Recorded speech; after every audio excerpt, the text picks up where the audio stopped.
said, "You remember that building that years ago that we stopped at? You know, this building is memorable." Mm-hmm. So we went and checked it out one time, a long time ago. Iowa City's got, Cedar Rapids has got some really cool buildings, from Sullivan type bank building down and stuff.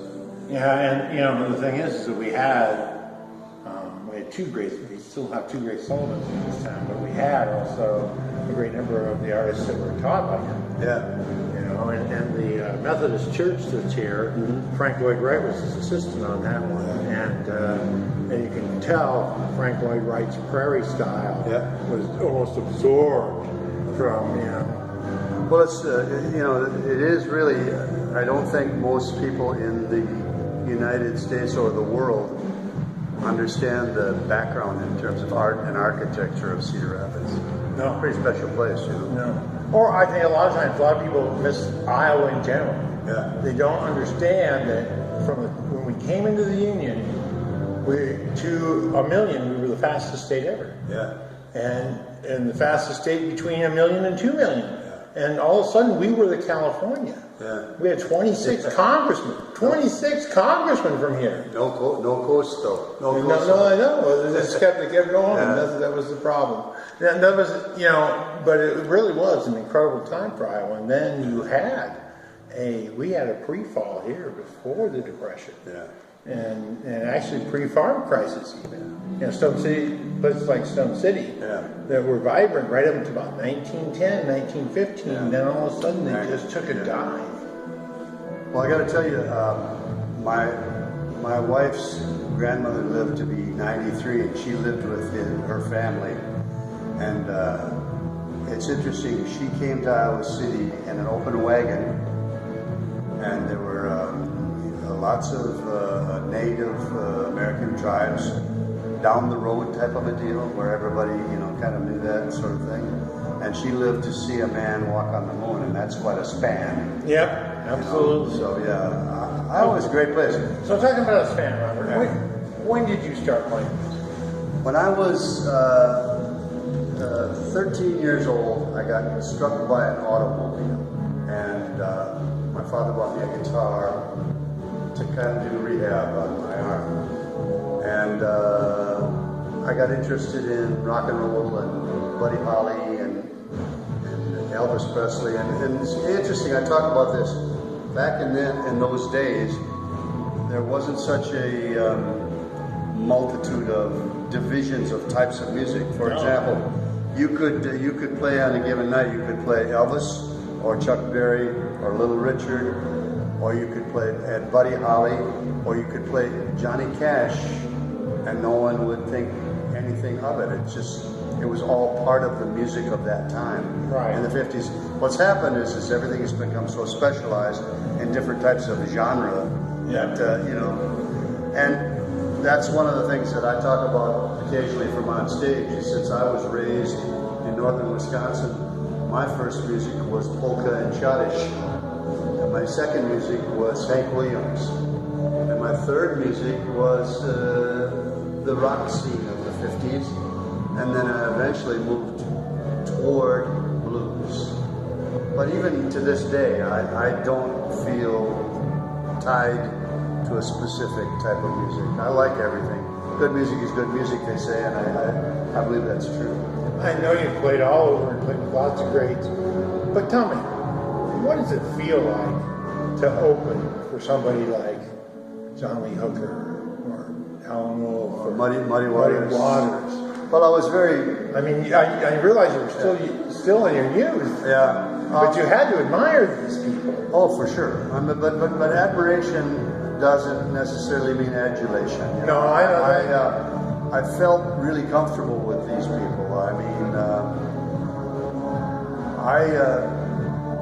I don't know at what point in time I stopped being nervous about anything. Almost, I just don't get nervous. I'm just trying to think of a proper response to what you said. I did play with a lot of neat people, and I at Hampshire Auditorium, opening for Bonnie Raitt or or Hall & Oates, even a rock and roll group that are now making a resurgence. Right. Got a new album out, and they've made some stuff. But I never forget being backstage at Hansher Auditorium and having John Oates come up to me, and he said, "Man, I just hate this whole paparazzi rock and roll scene. I wish," he said, "I would rather be doing what you're doing," which is, just playing by myself and just playing my music, the way I do. Yeah. So. Well, I met you in the summer of '83. Yep.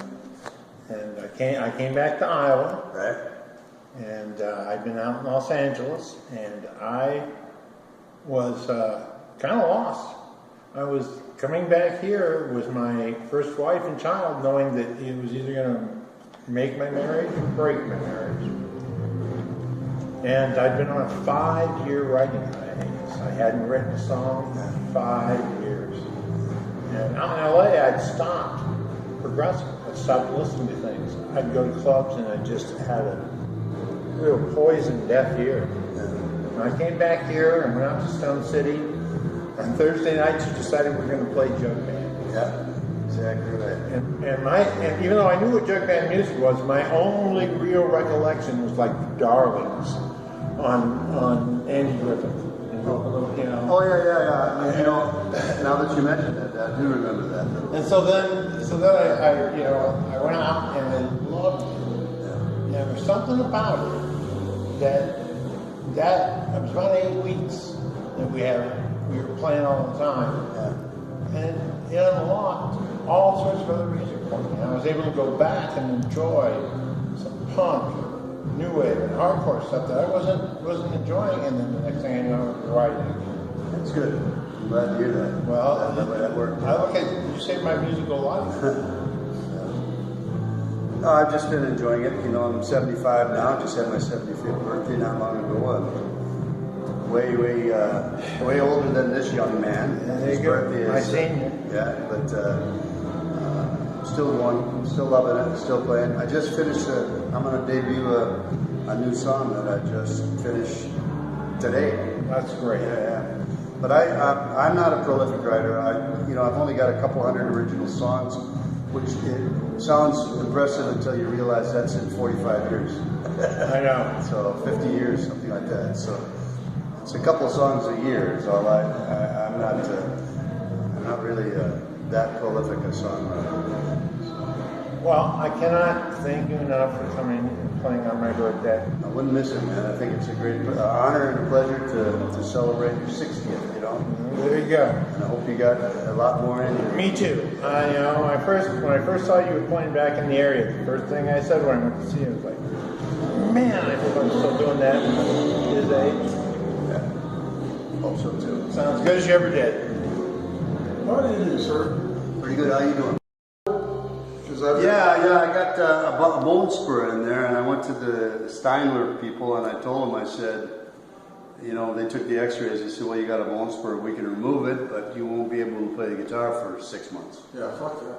So I said, is there anything else you can do? And they said, well, we got a woman next door that can make you. She specializes in working with farmers, but I don't know. I think maybe she'd give you a try. So basically what this does is it isolates or immobilizes the one bone so the bone spur doesn't rub against the other bone. I had the same problem. I just didn't know it was a bone spur. I couldn't go to the doctor. Well, it's the only way I can play. Otherwise, about after a half hour, it hurts so bad I can't play. So I heard to play with a bone spur. I heard you met Sam. Yeah. Okay, this is your 60th birthday. I know it's not your real dad.